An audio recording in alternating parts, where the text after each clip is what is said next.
Sampurasun Baraya Priangan kembali bersama Irma Normalia di Potret Mengurai Cerita Membingkai Asa. Kali ini ada yang berbeda, saya hadirkan tokoh yang cantik luar biasa dan tentunya dikenal oleh masyarakat Kabupaten Tasikmalaya. Tapi sebelumnya jangan lupa Baraya, tekan tombol like, share dan juga subscribe dan jangan lupa nyalakan lonceng notifikasinya. Potret Mengurai Cerita Membingkai Asa.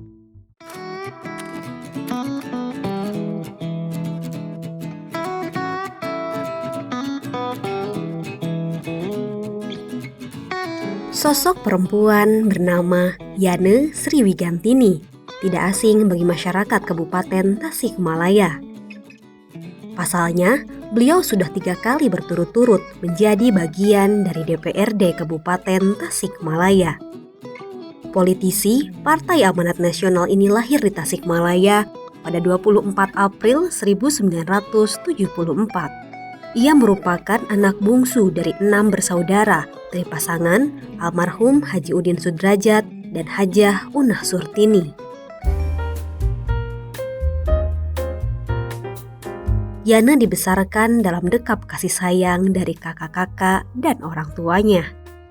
Ia sempat tinggal sementara di Pulau Seberang karena ayahnya yang bekerja di PT Timah, Bangka Belitung, Sumatera. Hal tersebut membuat Yana mesti berpindah sekolah dari SDN Cakra Taruna, Tenjo Nagara, Cigalontang ke Sumatera. Namun akhirnya ia kembali ke kampung halaman dan melanjutkan sekolah di SMPN 1 Cigalontang, lulus tahun 1989, dan SMA PGRI 43, lulus tahun 1992.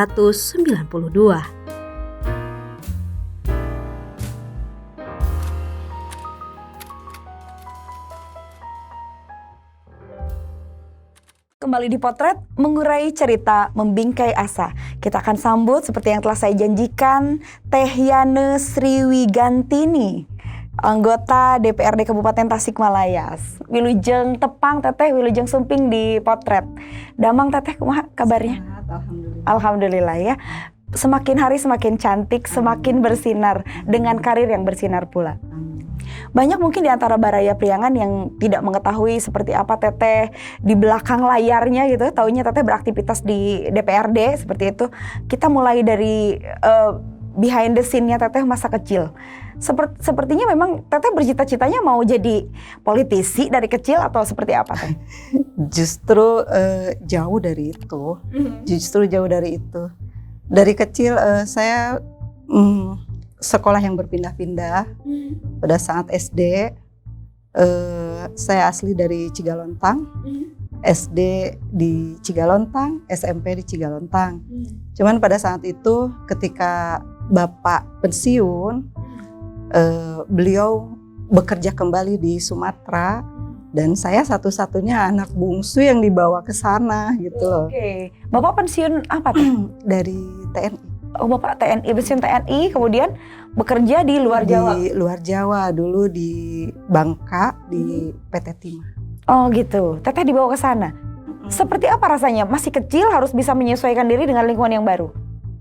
Dulu masih kecil banget, saya masih belum sekolah. Oh, belum sekolah. Ikut Bapak ke sana, jadi saya juga masih lupa-lupa ingat lah. Cuman mulai kelas 1 SD saya sekolah di sana, di Sumatera. Masih ingat zaman dulu ketika semuanya serba gimana ya, baju mama yang jahitin gitu kan, baju SD dulu tuh mama yang jahitin, terus saya pakai sekolah kicik-kicik gitu di Sumatera zaman dulu. Jadi saya merasa ya saya besar di sana aja gitu karena dari kecil saya di sana. Gitu. Apakah termasuk sekolah yang terpencil seperti itu? Ya. Termasuk sekolah yang terpencil karena dulu memang jalan kaki, dulu jalan kaki. Pergi sekolah jalan kaki, terus tanpa diantar mama dulu ya, karena kita di satu komplek nih, berbarengan gitu, ngabering lah. Dulu begitu. Seperti apa sosok ibu, mama itu seperti apa? Mama itu apa ya, merinding saya kalau cerita mama ya. Mama itu sosok ibu yang luar biasa. Beliau ini punya 6 anak, almarhum kan. Beliau punya 6 anak dan saya anak yang terkecil. Dari 6 anak itu, terus kakak saya tuh udah jauh-jauh gitu. Saya sama kakak tuh beda 8 tahunan. Jadi mungkin saya ini anak bonus nih dari mama ini, cuman ya itu mama selalu bilang ini mah rezekinya orang tua ya, Neng gitu, rezekinya Neng yang naik pesawat duluan, Neng cina yang ke jalan-jalan ke sana kemari, Neng. Terus beliau itu sosok yang luar biasa ya buat saya. Dengan beliau saya bisa merasa seperti ini. Mama itu ya yang selalu menyiapkan sarapan dari saya kelas 1 SD sampai saya SMA tuh gak pernah berhenti di meja itu kalau saya mau berangkat sekolah. Beliau selalu menyediakan makan dan segelas susu. Begitu juga ketika saya pulang sekolah. Jadi beliau itu betul-betul sosok ibu yang memang penyemangat. Buat saya penyemangat sekali. Penyemangat sekali. Bukan hanya mama, bapak juga. Dari kecil saya nggak pernah pisah dengan beliau. Saya selalu ikut kemana beliau. Makanya saya sekolah pindah-pindah gitu ya. Karena anak bungsu kali Iya, ya. mungkin karena anak bungsu. Terus saya merasa saya selalu bahagia gitu loh. Nggak ada apa. Ya mungkin karena saya anak bungsu. Jadi saya merasa saya dibesarkan di keluarga yang happy-happy aja gitu ya, merasa nggak kekurangan satupun gitu loh, karena selalu dengan beliau dan beliau selalu memfasilitasi apapun, dari mulai kasih sayang, perhatian, terus segala macamnya saya dapatkan bersama Jadi, beliau. Ketika sekolah dasar, Teteh tuh sudah mendapat perhatian penuh, anak manja lah seperti itu. Di sekolah manja juga nggak? Enggak, kalau di sekolah enggak juga, cuman kalau di sekolah kan kita sudah berinteraksi dengan banyak teman-teman yang cuman teman-teman kalau yang di kampung nih ketika saya balik ke Cigalontang ya teman-teman udah tahu sih kalau memang saya anak ogohan gitu loh. Jadi sampai teman-teman pun akhirnya nggak berani nyebut nama gitu loh karena mama saya kan yang selalu itu, jadi terkenalnya dengan ya Neng lah, Neng sampai sekarang tua juga gitu di kampung. Termasuk siswi yang berprestasi atau enggak di sekolah? Enggak juga. Enggak juga. Enggak juga. Tapi enggak ketinggalan juga kan, Enggak Teh? enggak ketinggalan juga. Cuman dulu dari SD, SMP saya memang aktif di ekstrakurikuler ya kalau sekarang ya. Kalau di SD tuh dulu kita ada pelajaran kesenian yang mana sering latihan tentang lagu-lagu Sunda, alat musik Sunda. Kalau Oh iya, pupuh gitu ya Teh ya? Itu sering ikutan saya. Terus kalau di SMP dulu ada PKS, patroli keamanan sekolah. Satpamnya sekolah waktu itu. Sampai di seragam full gitu ya. Saya masuk di situ. Betul. Terus berdiri di jalan itu bangga banget. Jadi saya merasa bapak gini gitu loh. Terus pramuka juga lagi SMP. SMP masih di Tasik? Masih di Cigalontang. Cigalontang. Pokoknya saya di Cigalontang, nggak pernah kemana-mana. Begitu SMA pun saya pindah sekolah di Singaparna, saya tetap di Cigalontang. Dan saya nggak boleh pakai motor. Oh iya, jadi diantar? Nggak, naik angkot. Naik angkot? Naik angkot, karena kan di rumah udah nggak ada siapa-siapa nih. Kakak sudah berjauhan semua, jadi tinggal saya sama mama. Terus bapak nggak mengizinkan saya untuk pakai motor, kendaraan sendiri gitu. Jadi dari Cigalontang tuh naik angkot gitu tuh. Terus pulang naik angkot pada zaman dulu gitu ya, yang angkot masih terbatas gitu. Iya. Kedekatan Teteh sama saudara berenam itu dekat atau? Sangat dekat. Sangat dekat. Kalau nanti mungkin saya kirimkan ini video, pasti kakak saya semua tertawa karena dia berpikir saya kecil dulu tuh apa yang dibikin lucu-lucu oleh mereka gitu loh. Terus kakak ini kan berjauhan, ada yang di Jakarta, di Bekasi, di Bandung. Jadi ketika libur sekolah, mama tuh selalu menawarkan, sok badai liburan di mana? Oh gitu. Badai di Bandung, badai di mana? Terus Ke kakak itu kunjungan? Kunjungan ke kakak. Terus ini kakak berebutan. Semuanya pengen dikunjungi. Di dia we gitu. Nah, Dan saya sering sering sama itu dengan kakak yang paling besar dan sudah almarhum juga. Di situ saya sering berlibur di Bandung gitu, di Bandung sering, kalau ke Bandung sering. Jadi mama selalu bertanya kalau liburan sekolah dulu, "Sok pada liburan di mana tuh?" Enak banget ya bisa milih. Oke, Teteh tadi sudah cerita tentang ibu.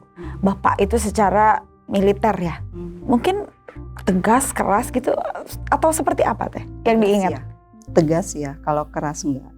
Bapak itu sosok yang disiplin sekali. Terus mungkin karena disiplinnya, beliau orang yang tegas. Beliau orang yang selalu rapih dalam segala hal, dari mulai sepatu, sandal, baju sampai daleman pun beliau selalu rapi. Ke Teteh diajarinnya gitu juga? Ya, kita enggak diajarin sih, tapi kita kan melihat. Kita melihat, melihat Bapak. Terus apa itu namanya, Bapak itu sosok yang harus selalu makan di meja makan dan tidak bisa pakai tangan. Dan Bapak itu sosok yang tidak bisa pakai sendal jepit. Harus selalu pakai sendal, namanya tarumpah ya, tarumpah. Terus Bapak itu sosok yang pergi-pergi harus pakai sepatu yang disemir. Itu Bapak. Terus baju harus ngejerepet, dikedalemin, beber, itu celana yang perfect lah. Itu sosok Bapak. Begitu juga dengan daleman kaos itu pada zaman dulu merek adalah itu. Merek yang itu yang selalu harus itu dan harus pakai daleman. Terus beliau juga sosok yang tidak pernah pakai sarung sehari-hari di rumah, harus pakai piyama kalau tidur. Bangsawan banget gitu ya. Itu yang dicontoh banget sama kami anak-anaknya gitu. Nah, terus kalau ini yang lucu, kalau makan nih kan mama itu sosok yang kalau masak itu di meja makan harus segala ayat. Jadi rencang sangut teh bukan hanya 1, 2, ini harus penuh meja makan. Terus kita kan anak-anaknya biasa gini sok pingin nyicip gitu ya pakai tangan, itu dimarahin pak sama si bapak. Nggak boleh gitu, duduk dulu, kumpul dulu, baru kita makan. Makan nggak boleh bunyi, kalau makan nggak boleh tersisa satupun remeh di situ.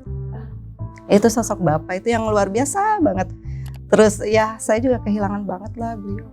Saya ingat beliau kalau bapak itu penyupport banget sama seperti mama. Kan 2009 itu mama masih ada, 2014 bapak masih ada, 2019 kemarin bapak semuanya sudah nggak ada. Bapak itu sosok yang khawatir banget sama saya. Beliau selalu khawatir lah ketika saya pulang kampanye, biar jam 2, biar jam 3 beliau selalu membukakan pintu, terus cium kening saya. Terus saya harus duduk dulu menyampaikan sama beliau, bagaimana tadi? Gimana hasilnya? Itu sosok bapak. Begitu juga mama dulu. Beliau tidak tidur sampai menunggu saya pulang. Dan harus bertanya gimana hasilnya dan saya harus laporan gitu. Harus bercerita. Itu sosok mama sama bapak itu yang luar biasa. Selain mama sama bapak yang begitu support dengan karir Teteh, ada yang lain yang support? Ada tentunya, karena saya juga berdiri di politik ini bukan kebetulan, tapi ada sosok yang mendorong saya untuk menjadi sosok politik ini. Beliau, saya biasa memanggil Aki Elon, tokoh Muhammadiyah di kampung saya.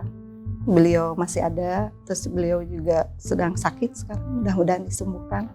Terima kasih banyak sama Aki Elon yang dulu memaksa saya nih untuk masuk ke PAN, untuk menjadi ketua DPC kalau di PAN, cabang di Cigalontang. Beliau yang memaksa dan beliau yang mensupport saya. Beliau selalu bilang, kamu bisa lah Neng, bisa. Selalu begitu. Terus ya saya coba. Jadi sosok beliau yang mensupport saya untuk masuk ke dunia politik ini. Dan akhirnya bisa sukses dan berhasil. Alhamdulillah. Kehidupan Teteh tentunya sebagai remaja yang normal. SMP, SMA, sudah mulai mengenal masa puber. Ada nggak tuh ceritanya? Ada lah. Cantik kayak gini pasti banyak banget yang ngincer. Apalagi anak siapa gitu kan. Di Lembur biasa bunga desa. Gimana tuh Teh? SMP mungkin, SMP kelas-kelas 3 lah. Saya mulai tertarik dengan laki-laki. Terus, tapi bukan sesama sekolah, malah yang dari luar sekolah. Oh iya, luar sekolah saluhureun oke atau Saluhureun. Saluhureun. Karena kan saya sosoknya yang pengen dimanja gitu ya, yang pengen begitulah. Ada dulu, ada. Dan sekarang juga masih ada. Hai. hai mantan. Bahaya nih. Masih ada dan insya Allah sama-sama sukses. Kalau Teteh suka misalkan kalau berpacaran gitu. Sementara Bapak kan yang protektif, Mami juga gitu. Boleh apel ke rumah atau tidak? Boleh, boleh. Oh, boleh. Justru Bapak selalu menyarankan untuk datang ke rumah. Bapak tidak ingin melihat anak perempuannya ngobrol di pinggir jalan atau bertemu di mana. Harus ke rumah. Harus ke rumah ditongkrongin sama Bapak. Dan itu juga yang saya ajarin sama anak-anak saya sekarang. Kalau punya teman laki-laki, mau teman, mau siapapun bawa ke rumah. Dan jangan pernah ngobrol di pinggir jalan atau dimanapun atau di rumah orang lain atau di rumah siapa, jangan bawa ke rumah aja. Pernah ada kenangan masa kecil yang sampai sekarang tidak terlupakan? Apapun itu, sedih ataupun bahagia? Bahagia kayaknya ya pernah. Dulu lagi SD di belakang rumah tuh kan ada solokan. Solokan itu besar, terus itu solokan tanah kan, terus licin, dipakai serodotan, Perosotan ke bawah. perosotan gitu dari pokoknya kita tuh berjejer gitu di solokan ya sama teman-teman SD tuh yang sekarang juga masih ada ini pasti inget. Terus kita ada 10 orang gitu serodotan mengikuti arus. Nah sementara solokan itu kan aluran air buat ke beberapa kolam di kampung kan jadi keruh tuh. Nah dari situ teh masyarakat bukan dimarahin, dibubarkan. Ya kan kiru gitu. Wah, sebir-sebir kita lari dengan baju yang basah, terus celana dalam semuanya basah gitu. Seru itu, seru. Masa kecil yang sangat tidak terlupakan ya. Seru sekali berbincang dengan Teh Yane. Kita akan lanjutkan sesaat lagi, tetap di Potret mengurai cerita membingkai asa.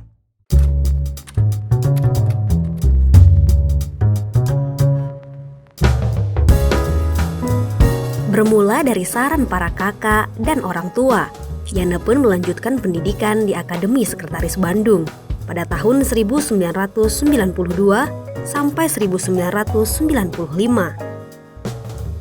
Masa kuliah ia habiskan dengan mengembangkan kepribadian menjadi seorang sekretaris.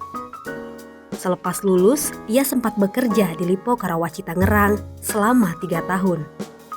Namun, ia harus pulang kampung karena masa reformasi yang membuat perusahaan tempatnya bekerja mengalami kerugian fasilitas. Dengan didampingi suaminya, Andi Irwandi, Yana membesarkan ketiga anaknya, Sahila Aryani, Alea Zevania, dan Alena Maliha.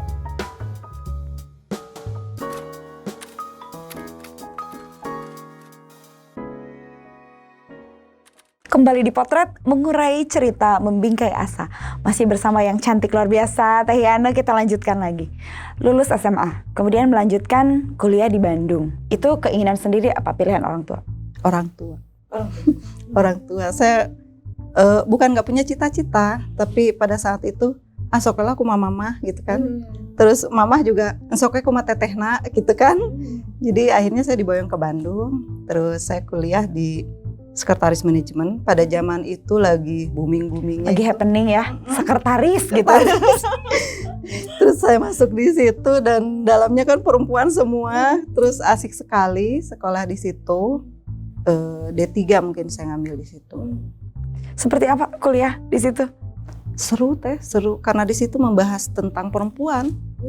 Tentang perempuan, bagaimana kita cara makan, cara berdandan, cara berpakaian, cara berjalan, table manner sama beauty class semua itu diajarin di situ. Selain teori-teori tentang sekretarisan di situ. Jadi akhirnya cita-cita terbentuk sendiri mau jadi sekretaris Teteh secara tidak sengaja. Enggak mau jadi sekretaris. Yang saya ambil hikmah dari sekolah di situ, ya saya bisa paham betul, oh harus begini, harus begini. Ya kalau disambung-sambungin, oh ya mungkin saya harus masuk ke DPRD karena saya sudah mendalami nih bagaimana kita harus menghadapi masyarakat gitu ya. Terus bagaimana Membawakan diri sebagai perempuan. Itulah. Sebenarnya nggak ada cita-cita untuk jadi sekretaris gitu. Tapi waktu sekolah itu sempat kepikiran mau bekerja nanti habis lulus kuliah nanti kerja jadi Saya bekerja. D3 itu beres tahun 95. Tahun 95. Terus saya bekerja di Properti di Lipo Kalawaci. Karena kan dulu perempuan semua nih. Terus kita cerita, ada perusahaan yang baru bangun nih, yang baru berdiri, ayo kita ngelamar. Bring gitu Neng sama teman-teman, dan kita pada kerja di sana dulu hampir berapa tahun ya, sampai 98 lah. Pas lagi masa-masanya krisis moneter sama apa dulu tuh 98 tuh reformasi pergantian Orde Baru. Iya. Di Tangerang waktu itu, Lipo Karawaci. Kemudian Teteh melanjutkan pekerjaan atau kemana setelah dari sana? Pulang kampung. Pulang kampung karena menikah, punya anak dan sebagainya itu pulang kampung. Iya. Akhirnya karir ditinggalkan. Iya. Setelah itu apa yang Teteh lakukan? Menjadi ibu rumah tangga, mengurusi anak? Menjadi ibu rumah tangga Saya menjadi ibu rumah tangga terus urus mamah juga karena mamah pada saat itu kondisi sudah sakit. Gitu. Jadi saya di Lemburo. Terus kenapa tiba-tiba bisa jadi, tadi sudah ada dibahas sedikit ya, karena seseorang yang sangat berjasa tersebut. Kenapa jadi Teteh kepikiran untuk ke politik gitu? Ibu rumah tangga dari yang perempuan banget gitu tiba-tiba jadi ke dunia yang carut-marut loh politik gitu. Sebetulnya bukan cita-cita juga, cuman saya jadi merasa tertantang gitu loh. Seperti apa sih dunia politik? Seperti apa sih ketika saya masuk di partai PAN ini gitu. Jadi saya tertantang aja di situ. Saya mau mencoba gitu. Sesuatu yang baru. Yang baru karena saya merasa kondisi anak-anak sudah besar lah pada saat itu ya, sudah bisa ditinggalkan. Terus saya mencoba, walaupun pada saat itu banyak beberapa tokoh yang merasa tidak meyakini, mampu nggak ya si Neng ini yang manja anak mami ini gitu bisa menjadi ketua partai di kecamatan yang notabene Cigalontang itu ada 16 desa. Kan kita harus bikin ranting ya di 16 desa itu. Kenapa harus PAN? Bukan banyak tuh partai lain yang sudah gede dalam tanda kutip ya. Itu tadi, saya kan nggak pernah berpikir tentang partai. Nggak pernah terpikirkan. Terus untuk masuk pun saya nggak pernah terpikirkan. Tapi karena ini tokoh juga saudara saya gitu, kakek ini menawari dan dia mensupport. Bisa rasoknya bisa tak iya sok abus we di dia. Tuh, jadi beliau ingin ada yang meneruskan gitu perjuangannya beliau. Ya saya masuk tanpa berpikir mungkin pada saat itu ya PAN belum booming gitu ya. Saya nggak pernah berpikir begitu. Jadi itu tadi saya coba aja. Saya bisa kok. Gitu. Teteh yang tidak punya background politik sama sekali ketika cemplung ke PAN gitu. Awal-awal penyesuaiannya seperti apa? Beratkah? Enggak, saya kan orang yang enjoy, saya orang yang menikmati apa adanya gitu loh. Menikmati proses. Ketika saya mencoba merintis, terjun ke daerah dengan membentuk ranting-ranting. Teteh turun langsung tuh? Iya, jadi dinikmati aja, saya seneng gitu loh. Saya bisa berinteraksi dengan banyak orang di daerah gitu yang notabene mereka juga tidak hafal saya karena kan saya memang besar di Cigalontang, tapi kan saya kalau libur kalau apa nggak pernah ada di Cigalontang gitu, bus ke Bandung kemana gitu. Jadi saya nikmati aja, senang aja. Ada pengalaman yang mengesankan ketika Teteh merintis karir di politik? Ada. Masyarakat selalu bertanya saha sih, gitu kan? Saha sih ya teh, di mana gitu kan? Dan saya membawa nama besar kakek pada saat itu. Kakek ini kan salah satu tokoh. Beliau pensiunan Wedana Dan terkenal betul di Cigalontang itu Pawadana dan Mihwadana. Jadi ketika saya terjun ke bawah, semua bertanya saha sih teh? Iya, Incuna Pawadana. Oh, cenah. Jadi semua tahu gitu ketika saya turun ke bawah, terus saya menyampaikan itu, oh itu Incuna budak saha, cenah gitu kan. Kalau ada nih Baraya Priangan yang bertanya, Teh Yana teh cucunya siapa? Siapa kakek? Ya kakek dulu itu Pak Haji Amir almarhum. Beliau dulu entah tahun berapa ya, itu juga ceritanya dari kakak, kedua orang tua. Beliau itu dulu camat di Leles, terus camat di Lewisari, terus menjadi wadana di Kadungora.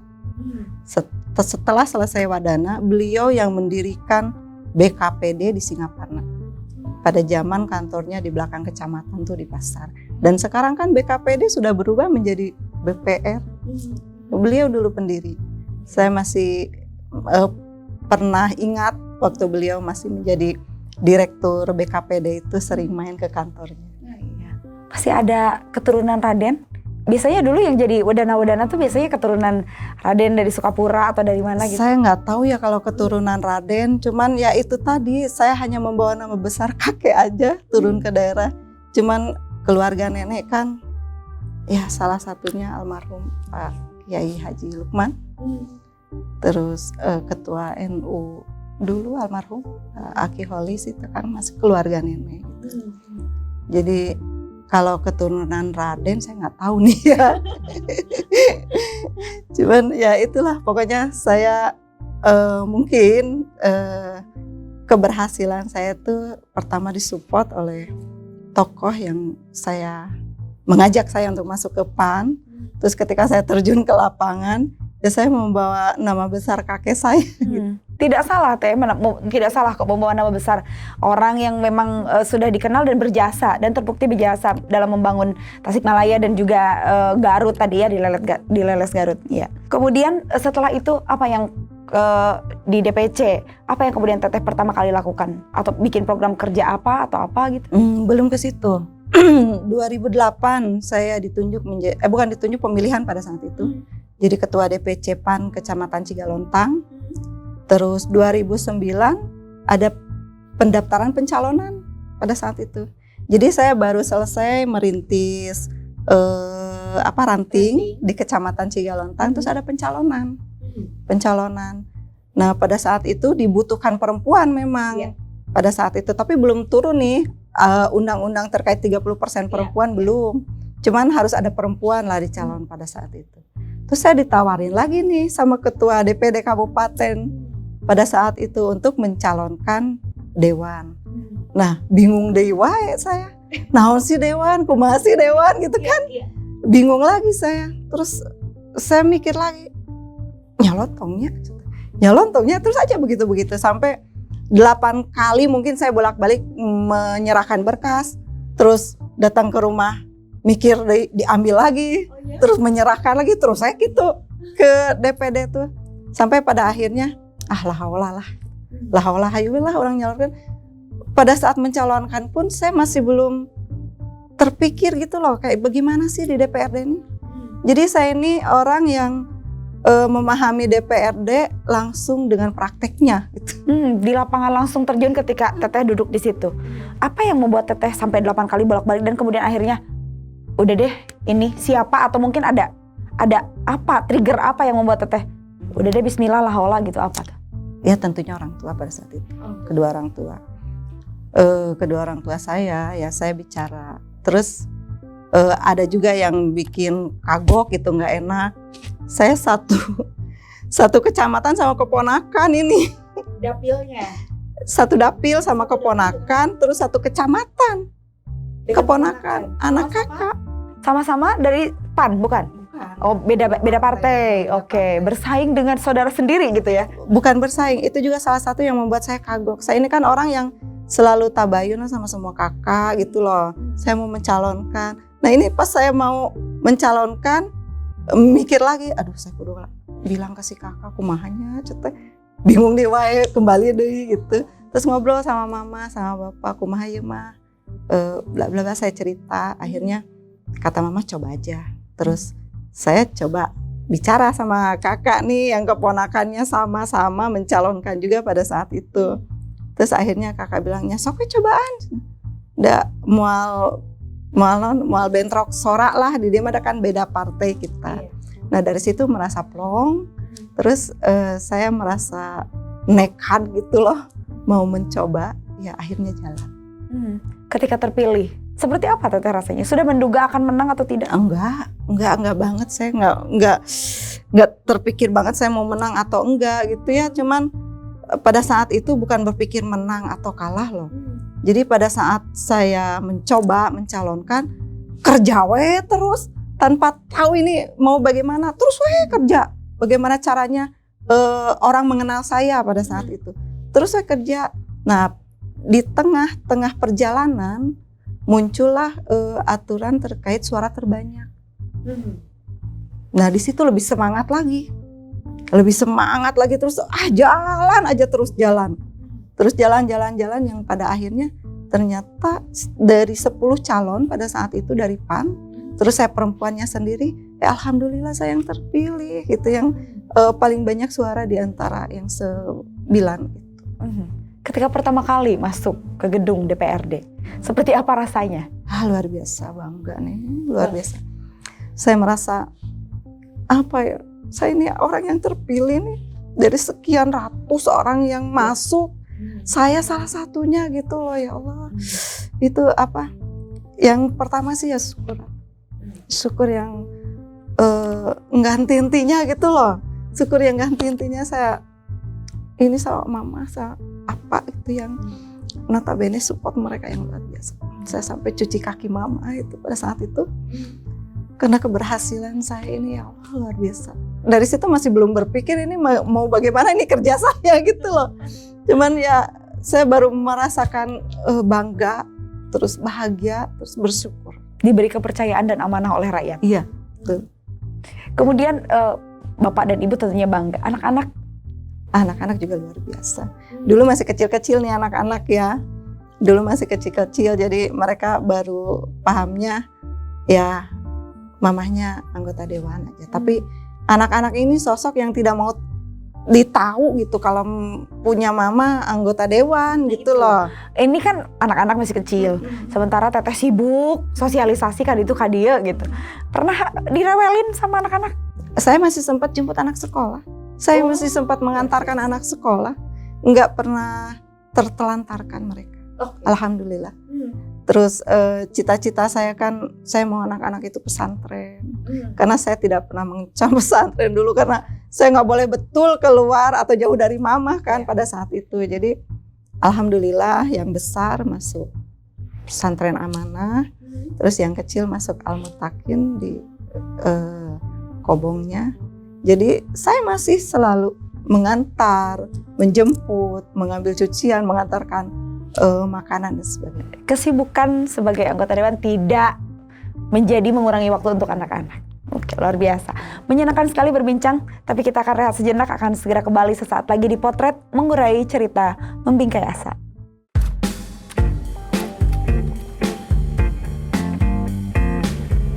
Ajakan seorang tokoh Muhammadiyah di kampungnya untuk terlibat langsung sebagai Ketua DPC PAN Kecamatan Cigalontang pada tahun 2008, Yana merambah ke dunia politik.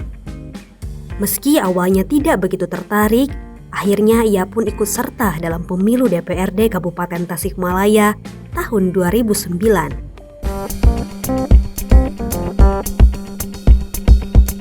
Yana akhirnya berkiprah dalam dunia politik sebagai anggota DPRD sejak tahun 2009 sampai sekarang. Kini, ia menjabat di Komisi 2 DPRD Kabupaten Tasikmalaya. Bagi Yana, dunia politik membutuhkan suara perempuan untuk menyampaikan aspirasi dan turut membuat kebijakan khususnya yang berpihak kepada kaum perempuan. Ia juga mempunyai harapan supaya Kabupaten Tasikmalaya bisa lebih baik dan maju dari sisi fasilitas publik. Di tengah kesibukannya sebagai seorang politisi, ia juga tergabung dalam Federasi Arum Jeram Kabupaten Tasikmalaya sebagai ketua. Baginya, bermain air adalah hal yang menyenangkan.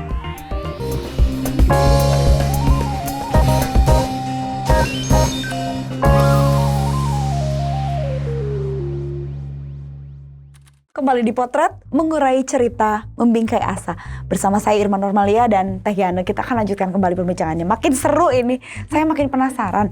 Teteh ketika sudah berada di DPRD, seperti apa seorang perempuan masuk di DPRD? Apakah ada minoritas, mayoritas, atau ada tekanan tertentu dari anggota dewan yang laki-laki atau tidak? Nggak ada. Tidak? Nggak ada. Kalau di DPRD itu kita bebas mengutarakan. Kita bebas mau berkomentar apapun, mau menyampaikan apapun, bebas kalau di DPRD. Tidak ada ini laki-laki, ini perempuan, nggak ada. Tidak ada perbedaan gender? Tidak ada perbedaan gender. Dan kebetulan memang, bukan kebetulan sih, ini bukan minat. Kalau minat perempuan, pencalegan perempuan itu banyak sebetulnya. Cuman ini yang berhasilnya ini yang notabene masih jauh dari cita-cita undang-undang. Kami dari 50 anggota DPRD di Kabupaten Tasik ini hanya ada 8. Dari kemarin tuh 8 lah perempuannya. Nah ketika di DPRD saya mencoba yang kita perjuangkan tuh ya tentang perempuan lah tentunya gitulah. Di samping tentang program-program yang lain. Karena kita kan ada komisi di situ, ada 4 komisi. Biasanya kita juga memperjuangkan terkait leading sektor komisi kita gitu, mitra kerja. Yang sudah Teteh perjuangkan selama ini, Teteh kan sudah 3 kali menjabat. Apa yang sudah S3, apa yang sudah terrealisasi dan apa yang akan ditempuh selanjutnya? Banyak yang sudah terrealisasi, banyak. Karena kan ini program bukan hanya tentang perempuan, bukan hanya tentang saya gitu, bukan hanya saya yang memperjuangkan. Karena di DPRD ini kan kita lembaga, jadi kami sama-sama berjuang mana yang harus kita perjuangkan gitu, yang notabene ini menjadi fokus prioritas di Kabupaten Tasik. Tapi alhamdulillah ini di 2023 ini anggaran untuk PAUD dan Posyandu ini luar biasa. Itu menurut saya satu kebanggaan buat kami perempuan, karena Posyandu ini kan rata-rata kader perempuan di dalamnya. Anggaran yang luar biasa di Posyandu ini itu sudah salah satu keberpihakan kepada kami. Membantu kaum perempuan. Teteh melihatnya perempuan Tasikmalaya seperti apa sekarang ini? Sekarang ini perempuan Tasikmalaya tetap kita masih dalam religius Islaminya. Saya senang dengan pesantrennya yang notabene perempuan memang di situ. Terus mayoritasnya ibu-ibu pengajian tuh majelis taklim. Saya masih memandang seperti itu di Kabupaten Tasik. Untuk pendidikan perempuan di Tasikmalaya menurut Teteh sudah cukup baikkah atau masih sangat kurang? Kalau untuk pendidikan kayaknya kurang lah. Masih kurang, terutama di daerah ya? Tidak bisa menyampaikan kalau pendidikan ini sudah cukup. Masih kurang lah kalau untuk pendidikan. Terutama untuk perempuan ini masih kurang. Tidak ada kegiatan khusus terkait pendidikan perempuan gitu. Saya mau sekali sih ada kegiatan khusus gitu. Harusnya Teteh dong, karena Teteh punya background pendidikan tentang itu ya. Betul. Harusnya ini buka kelas gitu atau gimana? Jadi terbuka gitu, ya mungkin ini rencana ke depan. Amin. Kayak saya sekolah di perempuan gitu loh, luar biasa saya bisa mendapatkan ilmu-ilmu tentang perempuan harus bagaimana dari mulai betul itu. Itu kayaknya saya mau sekali kali di Kabupaten Tasik. Harus ada di Kabupaten Tasik. Masih banyak di Kabupaten Tasik yang pernikahan dini, perempuan-perempuan yang menikah di usia masih sangat muda. Mungkin Teteh juga menemukan itu. Langkah-langkah yang sekarang sedang Teteh ambil untuk kedepannya di program kerja DPRD apa? Yang paling penting, yang paling sedang disoroti apa sekarang? Ini mungkin sekarang ya kita dibanyak-banyakan terkait sosialisasi mungkin ya. Sosialisasi apapun itu. Baik itu leading sektor saya sendiri di komisi ataupun yang lainnya. Karena itu tadi kita sudah dihadapkan lagi dengan tahun kedepannya lagi ini yang notabene harus memulai lagi menyampaikan program-program yang sudah tercatat di APBD Kabupaten Tasik untuk kita kembali sosialisasikan ke masyarakat. Ya intinya saya merasa senang aja hadir di DPRD karena saya selalu berpikir begini, kalau saya tinggal di rumah saya mungkin belum tentu bisa memberikan kebaikan walau sedikit terhadap masyarakat itu. Tapi ketika saya di DPRD, ya walaupun kebaikan itu sedikit, ya misalnya kan banyak sekali nih konstituen saya yang di daerah itu yang menginginkan jalan setapaknya terbenahi atau selokannya yang tertata rapi. Walaupun kecil-kecil gitu, tapi dengan saya di DPRD saya bisa melakukan itu gitu loh. Jadi menurut saya bangga bisa di DPRD walaupun saya bisa berbuat kebaikan walau hanya sedikit gitu loh. Pencapaian 2024, apa yang Teteh rencanakan? Menjadi anggota DPRD lagi atau mau ke pendopo seperti yang lain?